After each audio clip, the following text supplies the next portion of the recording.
సంక్షేమ పాలనకు ఆద్యుడు ఎన్టీఆర్. దేశంలో సంక్షేమ పాలనకు ఆద్యుడు నందమూరి తారక రామారావు అని తెదేపా అధినేత చంద్రబాబు కొనియాడారు. నేడు ఎన్టీఆర్ వర్ధంతి సందర్భంగా ట్విట్టర్ వేదికగా ఆయనను స్మరించుకున్నారు.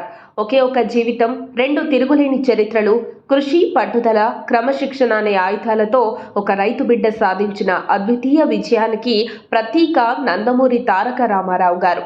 అది తెలుగు వారందరూ వారిని ఆప్యాయంగా పిలిచే పేరు అన్న. ఎన్టీఆర్ తెలుగునాట నిరుపేదకు రామరాజ్య సంక్షేమాన్ని అందించిన మానవతావాది. తెలుగు జాతికి తరతరాలకు సరిపడా ఖ్యాతిని వారసత్వంగా ఇచ్చిన వెలుగాయన. పేదరికం లేని కులమతాలకు అతీతమైన సమాజాన్ని స్థాపించాలన్న ఎన్టీఆర్ కలను నిజం చేయడమే మన కర్తవ్యం కావాలి.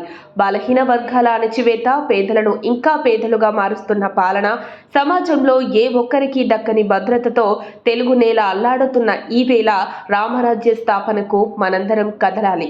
అందుకే తెలుగుదేశం పిలుస్తోంది రా కదలిరా అని. ఆనాడు ఎన్టీఆర్ ఇచ్చిన పిలుపు స్ఫూర్తిగా నేను రా కదలిరా అని పిలుపునిచ్చాను. తెలుగు ప్రజలారా రండి, ఆనాటి రామన్న రాజ్యాన్ని తిరిగి సాధించుకుందాం, ఎన్టీఆర్కు అసలైన నివాళి అర్పించుదామని చంద్రబాబు పిలుపునిచ్చారు. తెలుగు జాతి ఖ్యాతి మహానాయకుడు ఎన్టీఆర్ వర్ధంతి సందర్భంగా నివాళులర్పిస్తున్నా కోట్లాది హృదయాల్లో కొలువైన కారణ జన్ముడికి జోహార్లు తెలియజేశారు టీడీపీ అధినేత చంద్రబాబు నాయుడు. ఎన్టీఆర్కు ఆయన కుమార్తె తెదేపా అధినేత చంద్రబాబు సతీమణి నారా భువనేశ్వరి నివాళులర్పించారు. ఎన్టీఆర్ ఘాట్ వద్దకు చేరుకొని అంజలి ఘటించారు. ఎన్టీఆర్ అంటే నవరసాలకు అలంకారమని ప్రముఖ సినీ నటుడు ఎమ్మెల్యే నందమూరి బాలకృష్ణ అన్నారు. ఆయన వర్ధంతి సందర్భంగా ఎన్టీఆర్ ఘాట్లో కుటుంబ సభ్యులతో కలిసి నివాళులర్పించారు. పేదల సంక్షేమానికి ఎన్టీఆర్ అనేక సంక్షేమ పథకాలు తీసుకొచ్చారని బాలకృష్ణ గుర్తు చేశారు.